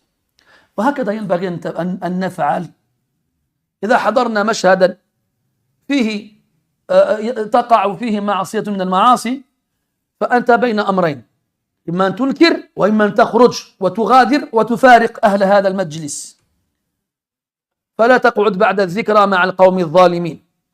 وفي الآية الأخرى إنكم إذا مثلهم. C'est comme ça qu'on doit faire, mes frères. Si on se retrouve dans une assemblée dans laquelle un péché est accompli par l'un de ses occupants, tu dois être l'un des 2 hommes suivants. Soit tu reproches et tu blâmes le mal, soit tu quittes cette assemblée. Si tu restes sans faire l'un ou l'autre, alors comme Allah a dit dans le Coran, ne reste pas avec les injustes. Et si tu restes sans faire ce qui t'est demandé, tu feras à leur partie. Tu seras alors comme eux. Combien de fois on est avec des gens, ils médisent, ils calomnient, ils insultent, ils font et ils font et ils font, et on ne bouge pas. Et cela n'est pas toléré. Donc Saïd radiyallahu anhu, il prend la main de Riyah ibn al-Harith et il le tire vers l'extérieur de la mosquée. Énervé, en colère. Et il dit à Riyah, ألا ترى إلى هذا الظالم لنفسه, en lui montrant Al-Mughira ibn Shu'bah, tu as vu cet injuste envers lui-même. Et on est injuste envers soi-même quand on désobéit à Allah subhanahu wa ta'ala. Il dit, je témoigne que le prophète alayhi salatu wa salam a dit une parole que mes oreilles ont entendue et que mon cœur a retenue. Et jamais je ne rapporterai de lui un mensonge. pour lequel il m'interrogera le jour de la résurrection. Je n'ai pas besoin de dire sur lui une chose qu'il n'a pas dite. Parce qu'il sait que celui qui attribue au prophète une parole qu'il n'a pas prononcée, qu'il prépare d'ores et déjà sa place en enfer. Alors, il dit, j'ai entendu le prophète dire, alayhi salatu wassalam, alors qu'il était sur Hira, Uthbut, reste ferme, ô Hira, cette montagne connue à la Mecque. Car il n'y a sur toi qu'un prophète ou un véridique ou un martyr. Après, Saïd radiyallahu anhu est parmi ceux qui rapportent le hadith des 10. Et il évoque les compagnons du prophète, alayhi salatu wassalam, Abu Bakr fil Jannah, ila akhirihi. Et il dit, et si j'avais voulu nommer le dernier, je l'aurais fait. Et en disant ça, ils sortent de la mosquée. Et là, genre, ils sont là, ils entendent, ils suivent ce qui se passe. Il a dit, Dajja ahlul masjid. Tout le monde a crié, attends. Et ils l'ont suivi à l'extérieur de la mosquée. Nashadnaka billah. Nous t'implorons au nom d'Allah. Qui est-ce, ce dernier? Et là, Saïd, il hésite un moment avant de leur répondre. Il reste silencieux. Après, il leur dit, comme vous m'avez imploré au nom d'Allah, je vais vous dire qui est-ce. Et là, il leur dit, c'est moi. C'est moi ce fameux dernier. Enduru ila tawadu'ihi haythu aba'an yusammiya nafsahu ibtida'an. Regardez cette modestie qui est la sienne quand il n'a pas voulu se nommer au départ. Et il ne l'a fait que parce qu'ils l'ont, entre guillemets, contraint en lui demandant au nom d'Allah subhanahu wa ta'ala. Une fois, dans une mosquée, c'est pas ici, tranquille. Passe une bonne soirée, laissez-moi tranquille. Alors, on fait Jumu'ah, et il y a un homme qui vient me voir, je vous ai déjà raconté cette histoire. Hein. Et un homme qui vient me voir, vous me connaissez, moi dans le Jumu'ah, j'aime bien crier dans le micro. Parce qu'il est là. Il vient me voir comme ça, devant tout le monde comme ça. Il me dit, on n'est pas des enfants pour que tu nous cries dessus comme ça. Wow. Faut être courageux pour faire un truc comme ça. Il n'a pas tremblé du menton. Hein. Mais moi, j'ai voulu la jouer hikma, billati hiya ahsan. Je fais Akhil Aziz, le Nabi sallallahu alayhi wa sallam, il criait, et devant lui, il y avait des gens meilleurs que moi et toi. Abu Bakr, Omar, Uthman, Ali, et il criait plus que moi je criais.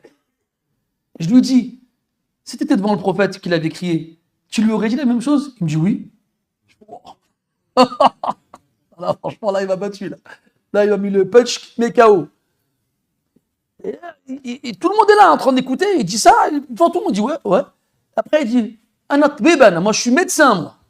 Ah, mais il fallait le dire dès le départ, t'aurais laissé la place. Je suis médecin, Galek.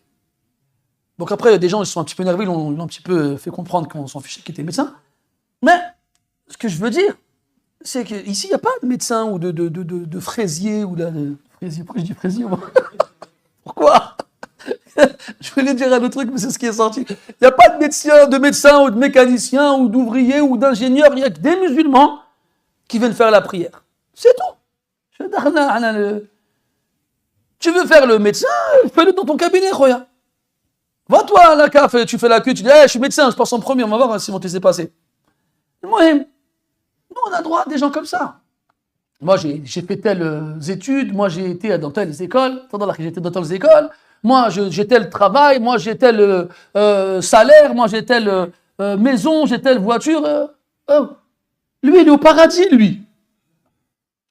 Est-ce qu'on a un statut, quel qu'il soit, quelconque, qui peut aller avec ça? S'il avait voulu dire aux gens, moi je suis au paradis, hein, personne n'aurait rien dit. On peut pas, t'as gagné. Mais il aurait pu le faire, il ne l'a jamais fait. Jamais. Et même à ce moment-là où il cite le hadith, il ne cite pas pour lui. Il cite parce qu'il y a un homme en train d'insulter Ali radiyallahu anhu, alors qu'Allah, le Rasoul, il a dit qu'Ali était au paradis. Comment tu peux insulter quelqu'un à qui on a promis le paradis? Mais c'est fou. Et Saïd radiyallahu anhu, il veut leur rappeler ces choses-là. Et il se met en colère. Et comme ce n'est pas le moment de parler de lui, il ne parle pas de lui, même s'il fait partie de cette information. Mais les gens, ils entendent il y a un nombre, et qu'il a dit, et si je voulais citer le 9e, je l'aurais nommé. Et il part. Ah non, viens, c'est qui? On veut savoir c'est qui. Par Allah, tu vas nous répondre. Et dans le hadith, Rasul dit sallallahu alayhi wa sallam, man sa'alakum billah, fa'atu. Celui qui vous demande quelque chose au nom d'Allah, donnez-lui. Il n'a pas pu le refuser. Ala kulli hal, tu vois bien à ce moment-là comment Saïd radiyallahu anhu était modeste. Et surtout que Saïd radiyallahu anhu, il a rapporté un hadith ajib. رواه أبو داود عنه رضي الله عنه قال كنا عند النبي صلى الله عليه وسلم فذكر فتنة فعظم أمرها فقلنا يا رسول الله لئن أدركتنا هذه لتهلكنا فقال رسول الله صلى الله عليه وسلم كلا إن بحسبكم القتل يعني ستقتلون قبل أن تدرككم هذه الفتنة أو إن أدركتكم هذه الفتنة لن تهلكوا لماذا؟ لأنكم ستقتلون قبل ذلك فقال سعيد رضي الله عنه فرأيت إخواني قتلوا. Et Saïd radiallahu anhu, cette colère qu'il a eue quand les compagnons Uthman et Ali ont été malmenés, comme vous le savez, elle est légitime encore plus parce que Abu Daoud rapporte d'après lui, Saïd ibn Zayd radiallahu anhu, qu'un jour ils étaient avec le prophète alayhi salatu wassalam et le prophète leur a parlé d'une épreuve terrible qui allait venir par la suite. Et il a tellement, grossi sa situation, la situation de cette épreuve-là, que les Sahaba, ils ont eu vraiment peur.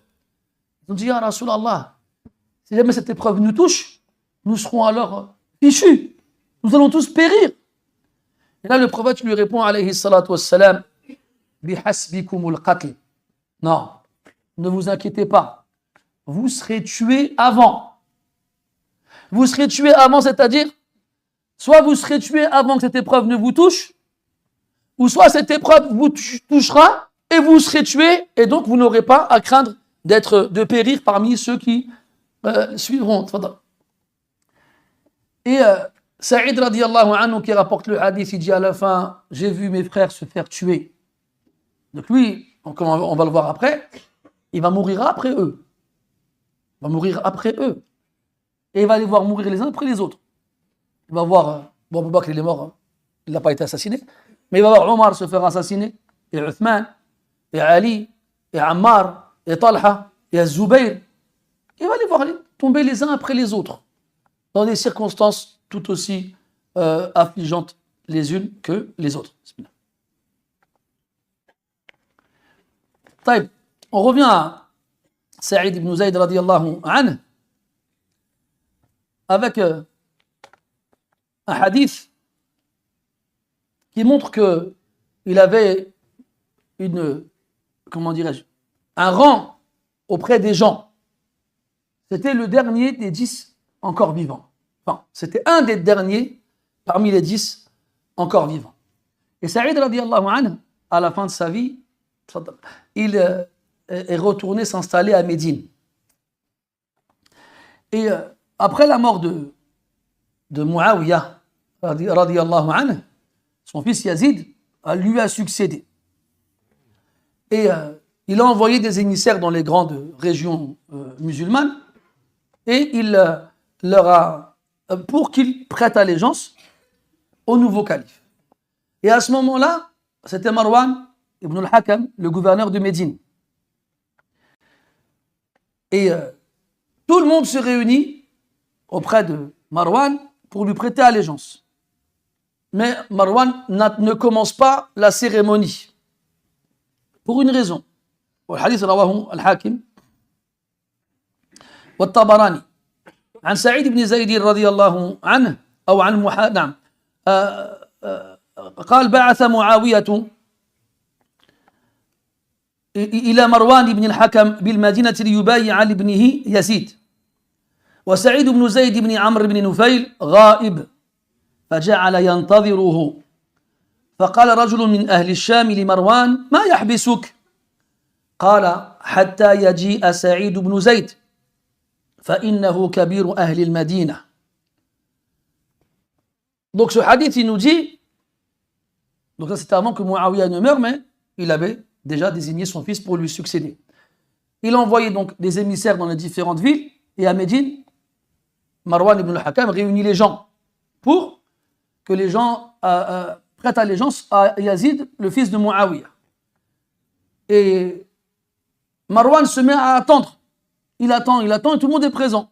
Et on lui dit, mais qu'est-ce qui t'empêche de commencer d'accueillir les gens pour qu'ils prêtent allégeance?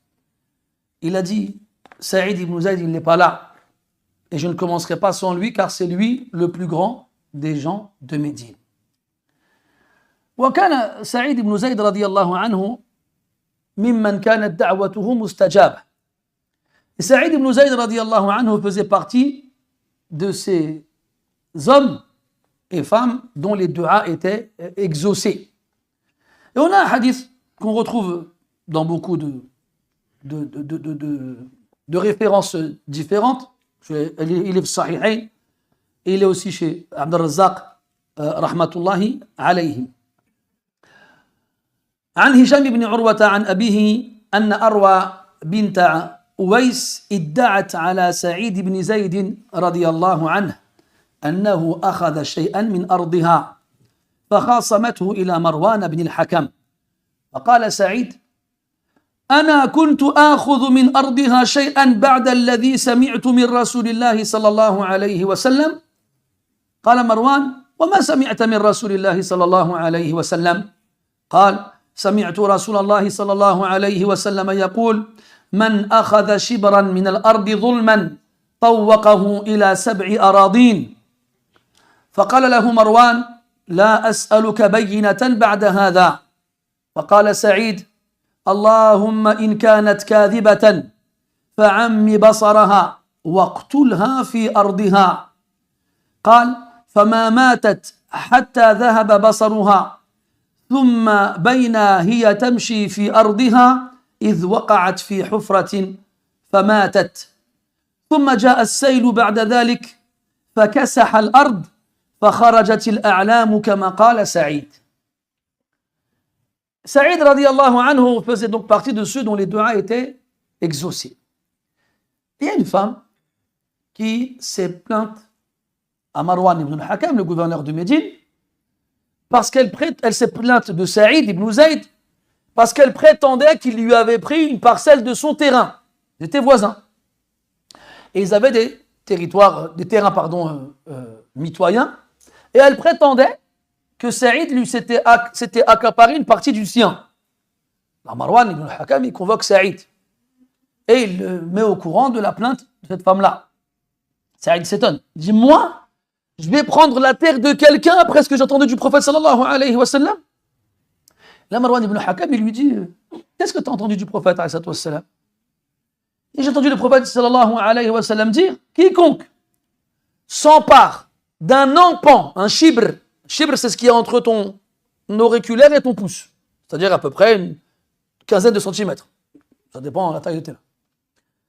Quiconque s'empare d'un empan de la terre, zulman, injustement, Allah le fera engloutir par cette terre.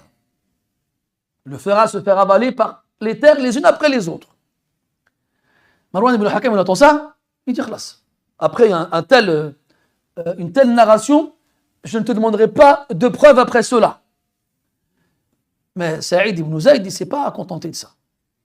Là, tu viens, tu es un compagnon du prophète, tu es respecté par tous, tu es un des derniers des 10, et on t'accuse de prendre comment on dit, un lampeau, comment on dit, un lopin, tu rigoles, un lopin de terre, injustement. Non. Et Saïd radiyallahu anhu dit, ya Allah, si jamais c'est une menteuse, il lui laisse le bénéfice du doute. Parce qu'elle peut s'être trompée. Elle dit, c'est jamais, c'est une menteuse. Alors, fais-lui perdre la vue et tue-la dans sa terre. Quelques années plus tard, elle a perdu la vue. Et alors qu'elle marchait dans ce fameux terrain, elle est tombée dans un trou et elle y est morte. Et c'est devenu sa tombe. Quelque temps après, il y a eu une inondation. Et il y a eu comment dirais-je, je ne sais pas si on peut dire un glissement de terrain, mais de l'eau qui a coulé et qui a emporté pas mal de choses, et notamment des arbustes ou arbustes, des petits buissons qui étaient donc entre les deux terrains et qui ont été emportés par l'eau suite à l'inondation. Et là, en fait, il y avait déjà des repères qui servaient à séparer les deux terres. Mais ils avaient été cachés par les petits buissons. Et quand la coulée est passée, eh bien, les repères sont réapparus. Et là, ils étaient comme Saïd radiyallahu anhu l'avait dit. يقول النبي عليه الصلاة والسلام أو فيما يرويه عن ربه أن الله تعالى قال من عادى لي وليا فقد آذنته بالحرب. Celui qui prend un de mes alliés comme ennemi, je lui déclare la guerre. Attention mon frère quand tu vas chercher des poux dans la tête des gens. Surtout ceux qui sont ici. Ces gens dont la tête se pose par terre pour adorer Allah Azza wa Jal. On est tous potentiellement des alliés d'Allah Azza wa Jal. Allah dit dans le Coran, Allahu waliyul ladhina aman. Allah est l'allié de ceux qui ont cru. Et ton frère à côté de toi, qui dit Allahu Akbar comme toi, qui dit La ilaha illallah comme toi, qui se prosterne comme toi, il en est un. Fais attention à le prendre comme ennemi. Fais attention à lui faire du mal. Fais attention à mentir sur lui. Fais attention à médire sur lui. Fais attention. Parce qu'Allah Ta'ala, il va te déclarer la guerre pour lui. Et il ne va pas te laisser t'en tirer. Hadi al-mar'a, cette femme-là. C'était quoi? Elle adorait des statues? Elle était dans un pays perdu? Non. Une musulmane à Médine. Mais elle a oublié qui elle avait devant elle. يقول النبي صلى الله عليه وسلم أو تقول عائشة رضي الله عنها أمرنا رسول الله صلى الله عليه وسلم أن ننزل الناس منازلهم. Aïcha radiallahu anha, elle a dit, le prophète sallallahu alayhi wa sallam nous a ordonné de mettre les gens à leur place. ثم جاء آخر أيام حياة سعيد رضي الله عنه حيث توفي يوم الجمعة وكان عبد الله بن عمر رضي الله عنهما في طريقه إلى المسجد فاستصرخ على سعيد أي أخبر أن سعيدا على مشارف الموت فذهب إليه وبقي عنده حتى مات رضي الله عنه وأرضاه. Puis vient le jour de la mort de Saïd radiallahu anhu. C'était un vendredi. Alors qu'il vivait ces derniers instants, Abdullah ibn Umar radiallahu anhu se dirige à la mosquée pour la prière du vendredi. Et il apprend que Saïd est en train de mourir. Alors il se dirige chez lui pour l'accompagner dans ces derniers instants. Il était fait l'aqiq, un wadi ma'rouf dans la région de Médine. Et quand Saïd il est mort, radiallahu anhu, Abdullah ibn Umar était à ses côtés, fahannatahu. Il a commencé à parfumer sa dépouille. Et c'est Saïd ibn Abi Waqqas radiallahu anhu qui l'a lavé, comme le rapporte sa fille Aïcha rahimahallah. ثم صلى عليه سعد رضي الله عنه. Puis c'est Saïd ibn Abi Waqqas qui a prié sur lui. Et après donc, ils l'ont enterré. فحمل على رقاب الرجال ودفن بالمدينة ونزل في حفرته سعد بن أبي وقاص وابن عمر. Puis il a été enterré donc à Médine et sa dépouille a été portée par les compagnons du prophète qui restaient alayhi salatu wassalam radiyallahu anhum. Et Sa'd ibn Abi Waqqas et Abdullah ibn Umar sont descendus dans sa tombe pour l'installer. Et cela a eu lieu à la 51e année de l'Hégire. وذلك سنة 50 أو 51 من الهجرة. وكان رضي الله عنه عندئذ يبلغ من العمر بضعا وسبعين سنة. Et donc il est mort en l'an 50 ou en l'an 51 de l'Hégire. Et il avait à ce moment-là 70 et quelques années. رضي الله عنه وارضاه. وهكذا توفي هذا الصحابي الجليل رضي الله عنه. Et ce qui est étonnant, c'est que ce genre de compagnons qui ont accompagné le prophète alayhi salatu wassalam tout au long de leur vie, et tout au long de la vie du prophète alayhi salatu wassalam, ne rapportent que très peu de hadiths. On en compte à peu près 4 ou 5. Alors qu'ils étaient avec lui quasiment tout le temps. Et ce qu'on doit retenir de ça, mes chers frères, c'est leur peur de transmettre du prophète des paroles qu'il n'a pas dites. Et quand ils trouvaient d'autres personnes pour le faire à leur place, ils s'abstenaient. Merci Ayman. Ils s'abstenaient. Il y a d'autres qui vont le faire, ils prennent la responsabilité. Nous, on ne la prendra pas. Et ça, comme on a vu tout à l'heure, il a dit, j'ai pas besoin de mentir sur le prophète. J'ai dit une parole que mes oreilles ont entendue et que mon cœur a retenue. Et que je n'aurai pas peur de répondre au prophète quand il me demandera au jour de la résurrection pourquoi tu as dit ça de moi. Et on doit retenir ça aussi, mes frères, si c'est une des choses qu'on doit retenir aujourd'hui. Walhamdulillah, khatamna dawratana ma'a al-mubashirin bil jannah kama khatamna dawratana ma'a زوجات النبي وأمهات المؤمنين. وإن شاء الله تعالى في الدرس المقبل نستفتح دروسا في حياة بنات النبي صلى الله عليه وسلم.